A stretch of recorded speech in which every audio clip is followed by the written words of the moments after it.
Hello everybody, it's Stuart here. I'm just doing a review of my overnight camping sleeping. What we have here is the Special Forces 2 sleeping bag, which in its own right is rated down to -7 for comfort and -12 for extreme. The Special Forces 2 expander panel, and this little thing here is the Special Forces 1. Comfort 5 degrees C and low 0 degrees C, and we also have the expander panel for the Special Forces 1.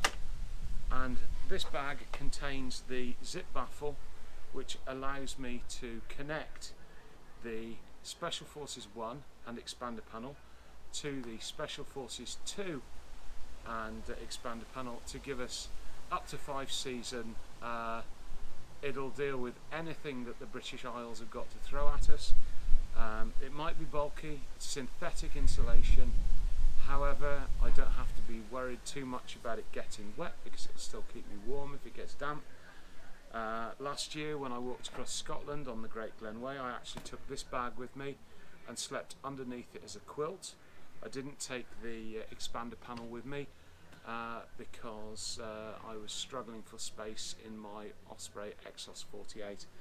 However, I was not cold at any point on that trip, and it was Baltic. The wind was absolutely freezing. Also, just as an aside, this is what we've got here. This is the bag to put the whole system in. I've never actually used it. It's come out of it once and never gone back in. And it's rated as an entire system as comfort at -15, low at -20. So laid out in front of us is the Special Forces 2 sleeping bag. It's a fully featured winter bag. There is a heavier duty material down in the footbox. This is primarily designed for military use, but it fits right in with my system. That allows you, if you are in a tactical situation as a soldier, to actually go to bed with your boots on. That's nothing that need concern us general public. The zip is actually mounted in the centre of the bag, so when you lie in it, the zip goes down the middle of you, down your front, which is a feature that I find quite useful. Let's have a look at the materials. It's insulated with Softy Premier. It has a shoulder baffle here, which allows you to cinch the bag around your shoulders so the moisture from your air doesn't go into the bag and compromise the performance of the insulation. We've got draw cords on that. We've got a very well constructed hood, and this has proved to be an extremely warm sleeping bag. I've owned this system for I think 6 years now, and I've used it a lot. This isn't a review from somebody who's just bought the system and got it out of the packet and used it once. The zips are made by a company called EZ. They are extremely good quality. This bag I think is available in several colours, but green's my favourite colour, so I chose that one. It's the easiest one to get hold of. I'm just going to get the expander panel now and show you how that fits. Now, I'm a bigger guy, I like space. I find a mummy bag, even though I can zip this up with me in it, quite restrictive, and I end up sleeping like that. Now, if I've got the expander panel in, I can literally get 2 handfuls of sleeping bag and snuggle, which makes it really, really comfy. And as you'll all know, if you're walking, a good night's sleep is worth everything. So I'll just pop that in and I will bring you back. So now we've got the expander panel fitted to the centre of the bag, and what it does is it makes your sleeping bag about 400 millimeters, about 16 inches wider at the top, and it tapers down to the bottom. It goes in on the existing sleeping bag zippers, and you pull it up, and then you have yourself a really nice snuggly sleeping bag.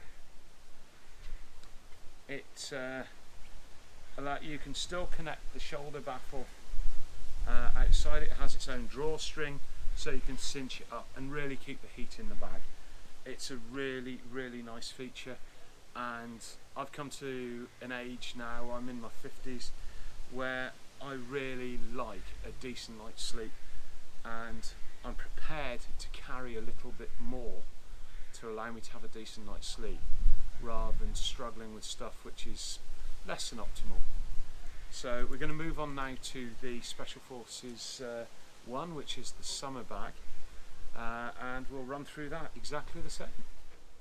So just for reference, when this bag is packed up, it's not as tall as a bottle of pop. I'll just lay them both on their sides so you can get an idea. It's about the size of a rugby ball. It's really quite small. Bearing in mind the insulation is synthetic, it doesn't compact quite as much as a down sleeping bag does, but then again it's not quite as fussy as a down sleeping bag, and I'm prepared to take that trade-off. So here laid out in front of us is the Special Forces 1 sleeping bag. It's very light in weight, has the same heavy duty material in the foot box to allow you to wear your boots if you want to. I'd give that a miss if you at all can, because it's a nightmare cleaning them out afterwards. The sleeping bag itself is much less bulky. It doesn't have a neck baffle in it because of course it's not a winter sleeping bag. It's a bag that I would take in high summer. I've been a surveyor all my life, and my favourite thing to be is warm, and I tend to, in the summer in this country, unless it's really warm, use a 3-season sleeping bag. However, I have used it in midsummer, sort of July, August, early September time, and it's absolutely fine. My sleeping bag for the autumn and spring is a Snugpak Softy 9, again with the expander panel. I've had that one for donkey's years, and it's still going strong. That's the thing, this kit is really durable. So even though this Special Forces sleep system is extremely expensive, you can't take that away from it, unfortunately. It will last you. It's a one-off expense, and when the bags aren't in use for long periods of time, I tend to store them in a pillowcase in somewhere dry, where there's low humidity, so we don't get any problem with mould. They are absolutely excellent. They're going strong, as I say, after 6 years. Very, very pleased with them indeed. So here we are with the expander panel zipped in. This sleeping bag is so light that I'm struggling to keep it on the table. The wind's quite high today, and I've got this big fence behind me blocking most of it. But here we go. We have at the top, when the zips close, you have a little Velcro closure, and there we go. All zipped up. I mean, across the shoulders, this sleeping bag is that wide. And bearing in mind, I'll put it down there, you can see how wide we are. It's in a lovely space. So that's the Special Forces 1 sleeping bag. Now here's the trick with the system. Now what I'm going to do now is to put the Special Forces 1 inside the Special Forces 2 and put the zip baffle in, so we've got one massively warm sleep system that will cope with anything that the UK's got to throw at it. So here we have the complete system assembled. We've got the zip baffle put in here. Now it's a bit of a faff to fit because each side has got 2 zips. There's a central zip, but what the zip baffle allows you to do, we've got one bag inside the other now. We can undo our thing there, our closure, undo the middle zip, and that gives you access to the inner sleeping bag. Okay, so you don't have to zip one bag up and then zip the other up. You've got one zip that controls the whole system. So if you were heading out in the winter, you could assemble the system before you got outside. It's not a system that I would recommend you try and put together in the field. It does require quite a lot of fiddling to get the zips, particularly down at this end. We've got a lot of zips in a small area there, but this is lofting up really well now.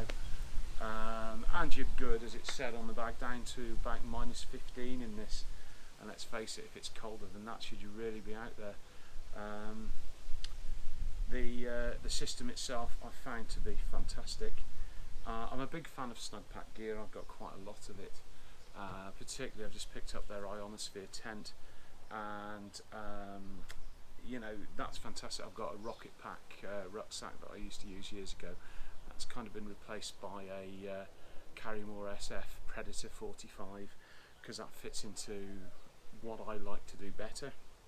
It's got the PALS webbing on it, which means that I can put little additional bags all over it, which is why I don't use it that much anymore.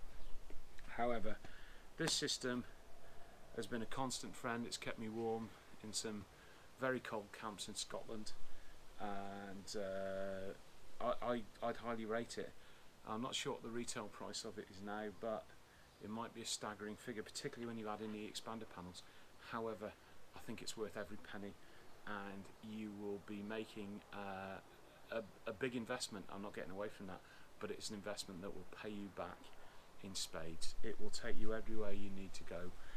It will keep you warm, it will keep you safe, and at that point I think I'm going to wrap this review up. I hope you've enjoyed it. It's a bit of a departure from my channel, but I'm hoping to do a little bit more wild camping content on there.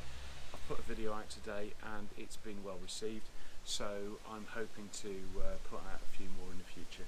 But I'm also going to do a few kit review videos, and it's stuff that I've used for a long time, stuff that I've absolutely hammered into the ground, and I will hopefully you know, make some sound recommendations for you. I'm a great fan of YouTube reviews. I think if you're buying a new product, the first place to go to look for a review for it is YouTube, because it's people who've bought it with their own money, rather than people who've been given it to review in the majority of cases. So hopefully you'll find this to be an honest review. The dogs have just come to join me. Fantastic. But yes, catch you again, and keep your eyes peeled for another Clibbery walk. Goodbye.